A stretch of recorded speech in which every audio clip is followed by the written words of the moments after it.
Hey, what up, guys? Welcome back to Think Shank. I just put eye drops in because it is 5:30 a.m. We have the beginning of Oklahoma City and the Minnesota Timberwolves kicking off later today. I wanted to jump in, give really three main takeaways from the Denver Nuggets and Oklahoma City Thunder series, and then jump into a few of the highlights of predictions, but B, just big considerations for this Western Conference Finals matchup. So a thunderstorm strikes in Oklahoma. They blow the Nuggets off of the floor, and it became exorbitantly clear by the end of that game 7 that depth, youth, and in parentheses, health are king. Fatigue-driven injuries seem to be on the rise, but just generally always available. Pretty indicative of some of your guys getting older, but also the compounding effect of non-balanced rosters and how long and hard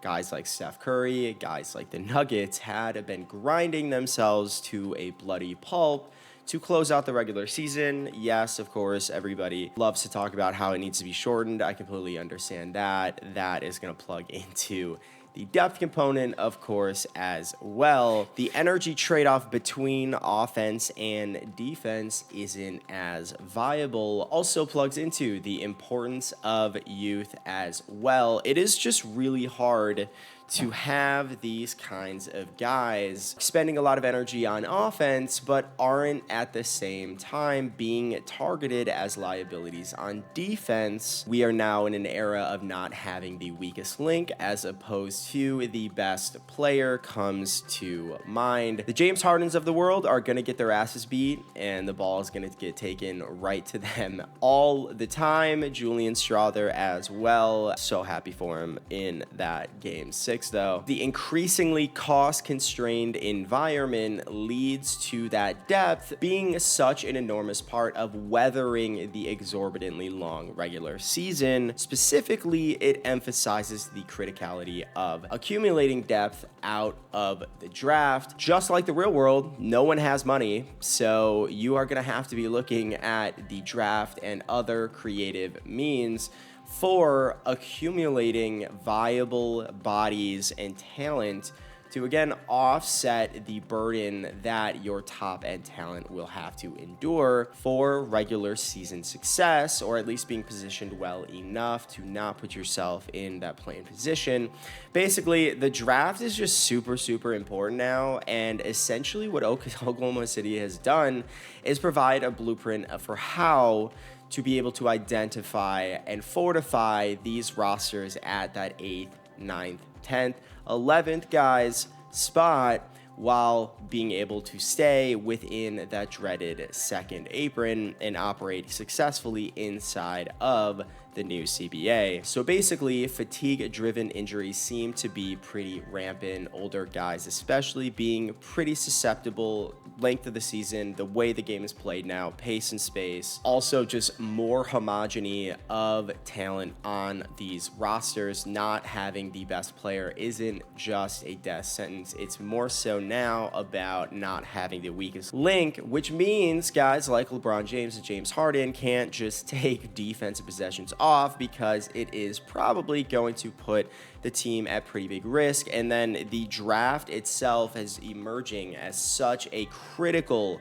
feeder into the solution set for overcoming that concern around not having enough depth to help buoy your team throughout this really long regular season. The point that Aaron Gordon made around the healthiest team is usually winning these playoff series, not necessarily the better one. Sounds like a lot of coat, but if you were in his position and you just put your fucking body out there, I think he's right. And it plugs into some of the calls for more rest in between playoff games in that first round. Again, I don't know the business implications of that. I don't think anything is subject to change unless there is a catastrophe at play. We are getting there, though, with Steph going down, AG, Dame. We've had a lot lot of injuries this postseason. And wouldn't you know it, the youngest team in the NBA in the OKC Thunder are completely scot-free and look like world beaters.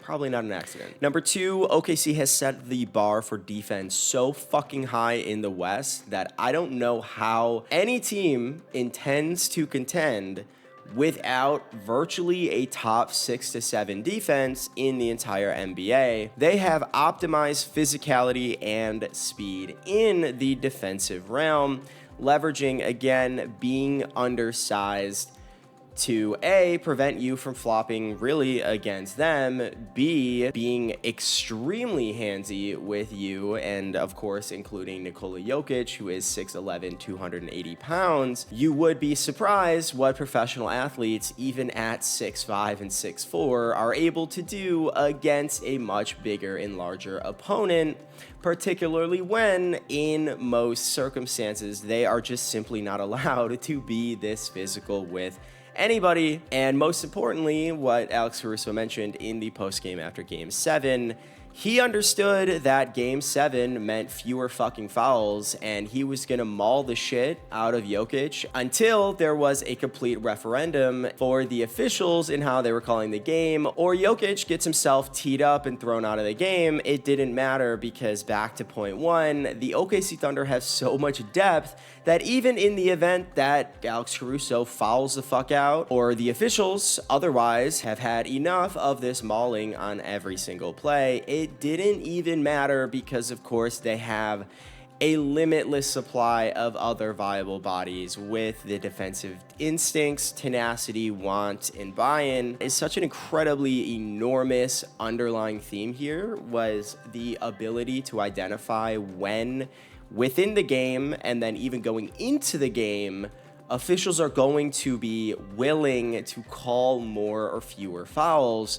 In a Game 7, no official wants to fucking dictate the outcome, so Caruso went in there knowing he was gonna put his hands all the fuck over Jokic, and that is A, so fucking smart, and B, so fucking sad. It's like watching the Iron Giant get shot out of the fucking sky. Last but not least here, what is the next Jrue Holiday-Alex Caruso trade? Talked a lot about this last year. The new CBA essentially creates a very binary landscape in lead up to the trade deadline, where a bunch of teams who are ready and willing to contend by February, then you have as many, if not more, realizing, yeah, we have no fucking shot against the Thunder, so we are going to sell off whatever peripheral part, reap everything that we can to suck those contending teams dry, position ourselves to leech their pieces for depth in exchange for what I've been calling the Jrue Holiday last Infinity Stone. Without going into it, it's my belief that Jrue Holiday was the reason that the Boston Celtics won the NBA title last year. Obviously, Porzingis played about 14 minutes in its entirety in the postseason. The way the matchups ended up shaking out, the Boston Celtics absolutely needed Jrue Holiday to be paired up with Derek White to beat the pulp out of these guard-piloted teams. Alex Caruso essentially emulates that to a T this past year, because I think that Nikola Jokic eats Chet Holmgren alive, as well as fouls Isaiah Hartenstein out in the first half of every single game this series. And the fact that, of course, we get Caruso being willing and able to switch onto Nikola Jokic in a Game 7 at home, obviously a must-win, is just a perfect billboard moment of these last-second additions that round out, again, not necessarily having the best player on the floor, just not having the worst. And, hey, they don't have Caruso. I'm not necessarily saying that they lose this series if you run the simulation 100 times.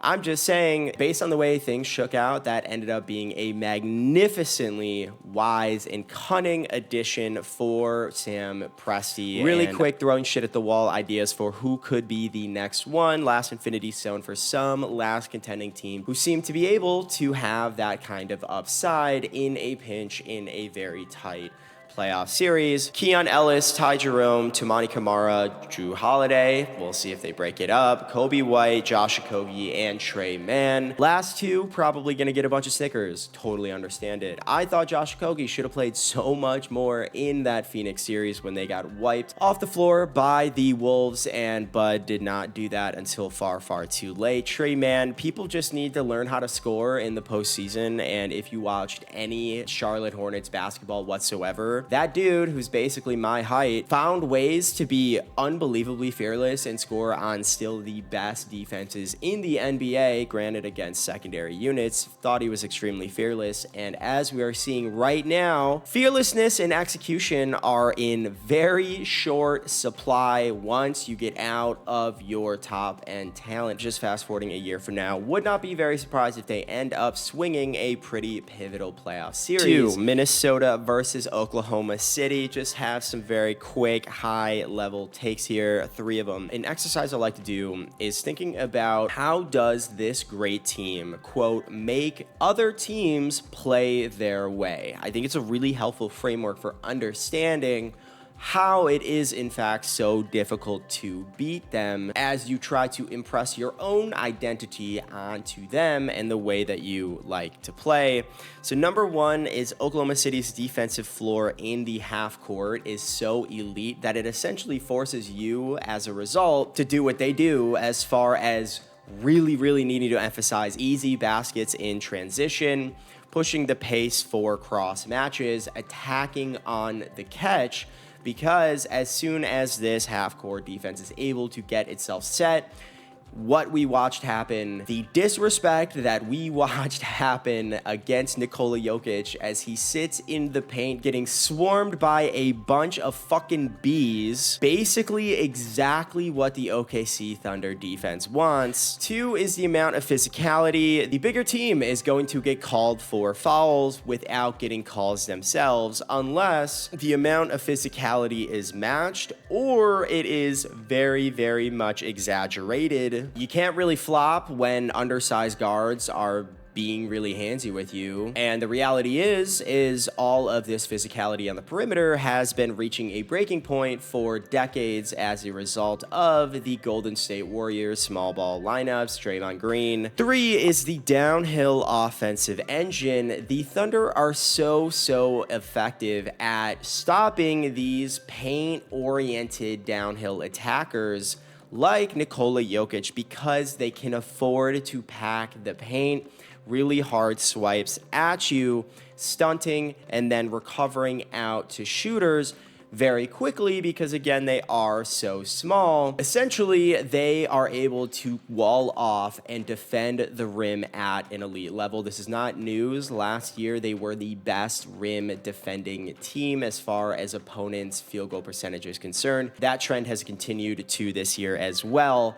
And it's just one of those conundrums where you have such a small team being able to defend the rim so well, which on paper might be confusing, but it's really not when you are able to look at how and what kind of disrespectful type of lunging and fuckery they were able to imbue on Nikola Jokic as he was trying to operate inside of the paint. They know they're quick enough to get in there and swipe and be handsy, wait for the opportune moment to jump in there, grab, turn around, and run, but then also run out for 3. Really big shooters need closer contests. Example being Michael Porter Jr., which can loosen things up. Really a disappointing storyline coming out of the Nuggets series. Michael Porter Jr. is in a lot of ways the exact phenotype or archetype of player that can really put OKC's packing of the paint model in a bind because he's so tall and huge and such a good shooter that contests in general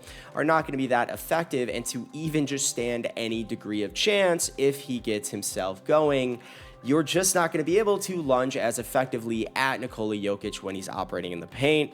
My hunch is Kevin Durant is essentially the biggest, purest counter to what OKC has shown itself to be. You just have to be bigger and taller and, frankly, a lot more comfortable in the mid-range. Around the mid-range is the safest. Small, quick recoverers in the paint to get out to the shooters. Huge shot blockers, Chet and Isaiah Hartenstein on the back line, waiting and ready and willing to bring that help defense in the event that you are somehow able to even crack that outer defensive shell. What was interesting to me is we saw how much space Jamal Murray was operating with, given Oklahoma City's guards were refusing to give up the switch to him, and they just had to pursue around the Nikola Jokic screens. And there were just plenty of times when Jamal was operating in quite a big amount of space, these pockets coming right off of those screens out of pick and roll, coming into the lane. It's just really hard to find any pockets of space to begin with, and ultimately, as a reflection on the Wolves going forward, I actually think we're going to get a ton of mid-range shooting, especially given Ant's pretty awful finishing at the rim. And this isn't another reason of how they make you play their way, but I find it really interesting that letting Chet Holmgren and Isaiah Hartenstein play big is basically a win for the defense. I'm not saying Chet is just Quentin Post, but with a bit more moxie and verve.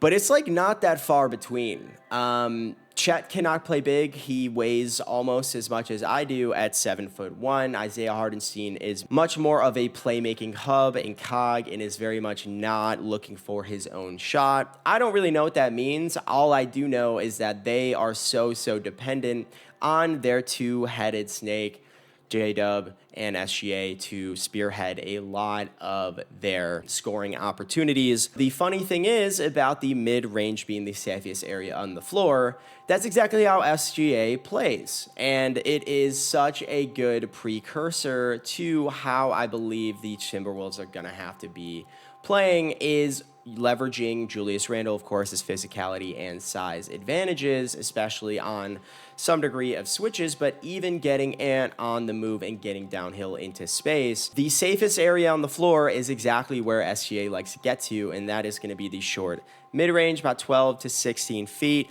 I just find that sort of mirroring to be really interesting. So there you have it. You have to make transition scoring a huge emphasis because they're so good in the half court. You have to play physical or you're not going to get any calls, but you're going to get called for everything against you. Be able to pack the paint in response to SGA's downhill pressure. Keep the defense really honest by putting up some degree of outside perimeter potency to give your guys who are trying to create advantages inside of the three-point line a chance. Enough guys will have to be able to cash in that sense. Lastly, the mid-range is just going to be the safest region on the floor to generate consistent offensive volume. Again, based on how Oklahoma City is likely going to be guarding any sort of size mismatches, or in this case, trying their best to keep Lou Dort onto Ant, which means refusing to give up the switch, which means Ant is going to probably be able to get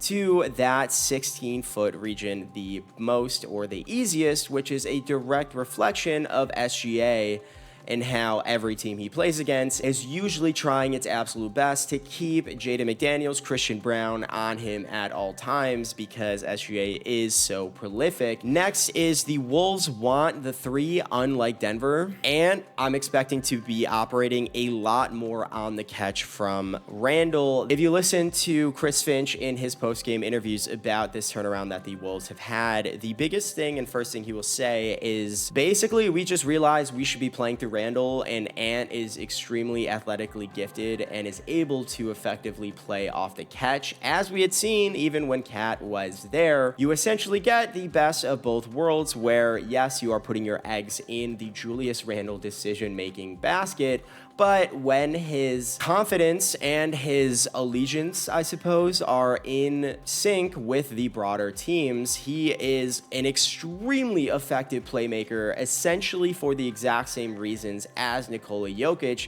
because of the physical tools, because of the willingness to embrace physicality, and especially on the perimeter, if you are going to give him a mismatch, he is going to punish you. But what this means for Ant specifically is that ultra quick decision making, but especially the very accurate passing out of those off the catch, getting him in movement places is just going to be huge. As I mentioned before, I suspect a lot of mid-range to be leveraging his height, build, and overall gravity against Lu Dort, Alex Caruso, etc. That degree of speed going downhill and ability to stop, raise, and fire is going to be too quick for the swipes that we saw be very effective against Nikola Jokic. I also feel like these shot fakes and hit-ahead passes that I always rave about as being so fucking underutilized, it might be time for them to get busted the fuck out. Guys like Wembanyama and Kevin Durant, I swear to God, should be doing this like 2-3 times a game, rising up, faking the shot, and then doing the hit-ahead thing. Ant now possesses more than enough gravity to get guys to jump out at him if he were to rise and fake a fire from the outside, getting the ball through the slip. Steph Curry, Draymond, all of us. But not least, the only way to beat a telepathically hive-minded defense is the same, but on offense. So unless you have Michael Jordan making his mid-range money and beating the shit out of you there, I find myself thinking about breaking down Oklahoma City. I find myself realizing that the only way to beat this organic level read react, all of those things, you essentially need to have what the Indiana Pacers have right now. Homogeneous threats everywhere. Everybody on their starting five are 3-level scorers. They're also very, very quick to identify, right? They're also extremely quick at finding and eating pockets of space against the other team. If you watch how the Pacers play offense, it's that they move and almost lull you to sleep, moving the ball side to side and allowing guys to prod and probe into pockets of the defense and being able to play off of each other, reading and reacting very organically.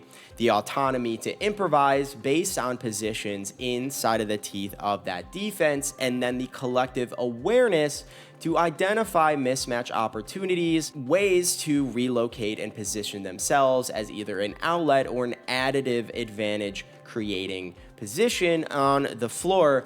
That level of collective awareness and the autonomy that Rick Carlisle gives them to improvise basically on the spot, it all comes back to the ability to not let Oklahoma City sit in the fucking paint and just watch and wait and scrape all at a singular point of play generation. In Nikola Jokic or Luka Doncic in the finals against the Celtics, it was essentially the same exact type of buffet. Nobody's moving, everybody's watching. Now I can just wait, hedge my bets, and beat the shit out of your initiators. An example for the Wolves could be Jaden McDaniels or Randall slashing if they're being helped off of and they see the double coming onto Ant. What if instead of just standing there on the perimeter, you actually cut into space as well, which then can be outlet to you. As you do that, you have an organic chain of reaction behind you with the next guy on that string. But on the offensive side, relocating as well for very, very quick outlet passes. Something that really bothered me as a potential counter to what Oklahoma City was doing. In addition to that, fatigue is just inevitable, and I feel like for the Wolves, they pretty much have to treat these games like a 400-meter sprint. If you've ever been in track, you know racing that race is all about going 85% in the first half of the lap around the track and then somehow holding on and sustaining that kind of energy through the second half. It's a horrible, horrible event, but that is the kind of game plan I would be thinking of if I was Chris Finch, is getting out to that lead in the first half against this team is pretty important because their playbook is to wear you down over time with their depth of defenders, and if they're able to build a sizable lead going into the fourth quarter,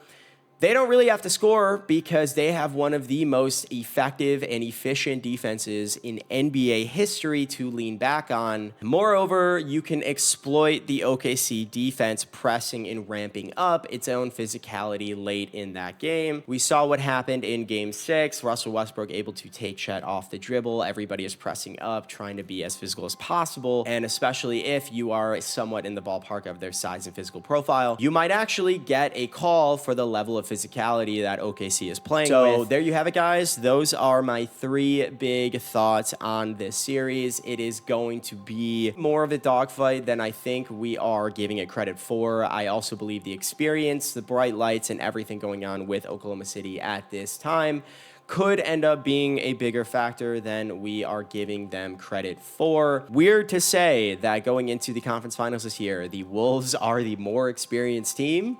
Would not have expected that, but here we are nonetheless. We'll see how much Ant's growth and maturity is going to matter, but of course we are going to see a ton of Naz Reid, Nickeil Alexander-Walker, and Dante DiVincenzo, the bench arsenal of guards, coming in to try and loosen up this solidified OKC defensive infrastructure. And will the Wolves be able to maintain their composure? We will see. It is going to be a lot of physicality. At least we are going into it a little more primed and a lot more aware of that aspect. Given how locked in Julius Randle has been, probably the biggest swing player in this series, it is just going to be really interesting to see how it comes out. I, of course, will be jumping back in after game 1. As always, thank you so much for watching, and until next time.